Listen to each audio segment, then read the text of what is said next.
Hello' সকলোৱে নমস্কাৰ ল'ব।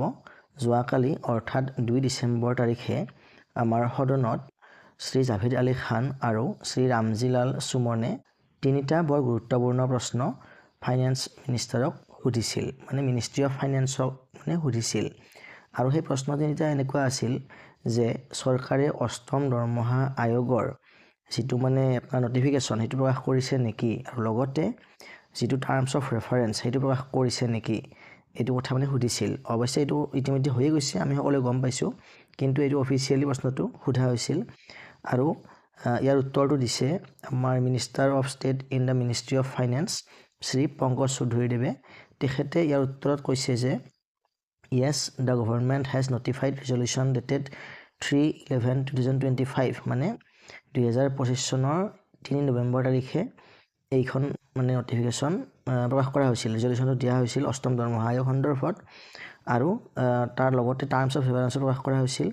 দ্বিতীয়তে এটা গুৰুত্বপূৰ্ণ কথা সুধিছিল যে whether government would merge the existing dearness allowance dearness relief with basic pay as an immediate relief measure for central government employees pensioners, if so' the details thereof, if not the reasons there for.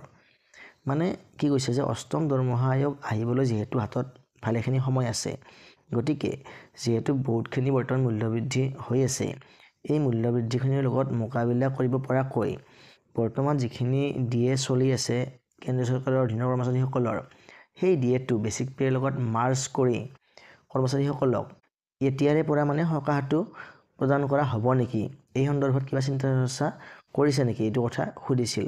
যদি কৰিছে কি কৰিছে, আৰু যদিহে কৰা নাই কিয় কৰা নাই, এইটো প্ৰশ্ন সুধিছে। আৰু ইয়াৰ উত্তৰত কোৱা হৈছে যে no proposal regarding merger of the existing dearness allowance with the basic pay is under consideration with the government at present। চৰকাৰে বৰ্তমান তেনেকুৱা কোনো ধৰণৰ সিদ্ধান্ত লোৱা নাই যে ইমিডিয়েটলি বেচিক পে'ৰ লগত দিয়ে মাৰ্জ কৰা হ'ব, এইটো সিদ্ধান্ত লোৱা নাই। আৰু তৃতীয়তে সুধিছে যে whether revision of pension of central government employees is not proposed under HCPC, the reason therefor. মই ইতিমধ্যে আগতেও কৈছিলোঁ যে অষ্টম দৰমহা আয়োগৰ যিখন টাৰ্মছ অফ ৰেফাৰেঞ্চ প্ৰকাশ পাইছিল, তাত পেঞ্চনৰ বিষয়টো পাৰ্টিকুলাৰলি সংশোধন কৰা হ'ব এই ধৰণৰ কথা উল্লেখ কৰা হোৱা নাছিল, আৰু যিটোৱে পেঞ্চনাৰসকলক অলপমান চিন্তান্বিত কৰিছিল, সেই কথাটোকে ইয়াতে পুনৰ উত্থাপন কৰিছে যে অষ্টম দৰমহা আয়োগত কেন্দ্ৰীয় চৰকাৰৰ অধীনৰ যিখিনি কৰ্মচাৰী আছে, পেঞ্চনাৰ আছে, সেই পেঞ্চনাৰসকলৰ যিটো পেঞ্চন সংশোধন সেইটো প্ৰস্তাৱিত হোৱা নাই নেকি, কি কাৰণে হোৱা নাই সেইটো কথা সুধিছে। আৰু উত্তৰত কৈছে যে the 8th central pay commission will make its recommendations on the various issues viz pay allowances pension etcetera of the central government employees. Particularly pensioner বুলি শব্দটো উল্লেখ কৰি কোৱা নাই, কিন্তু সকলোৰে নাম লৈছে।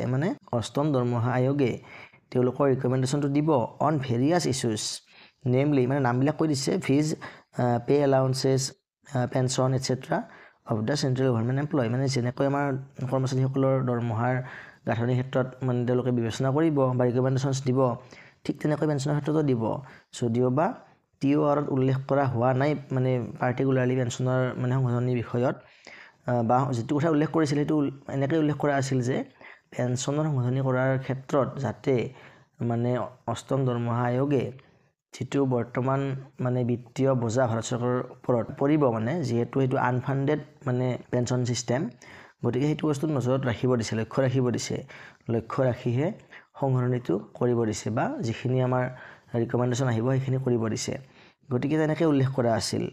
কিন্তু সপ্তম দৰমহা আয়োগৰ যিখন TOR প্ৰকাশ পাইছিল, তাত কিন্তু কোনো ধৰণৰ আপোচ নকৰাকৈয়ে কেন্দ্ৰীয় চৰকাৰৰ যিখিনি কৰ্মচাৰী আছে, ৱৰ্কিং এমপ্লয়িজ আছে, তেওঁলোকৰ সমানে সমানে পেঞ্চনাৰসকলকো পেঞ্চনটো বৃদ্ধিৰ প্ৰস্তাৱটোৰ কথা উল্লেখ কৰা হৈছিল। কিন্তু অষ্টম দৰমহা আয়োগত তেনেকুৱা হোৱা নাই।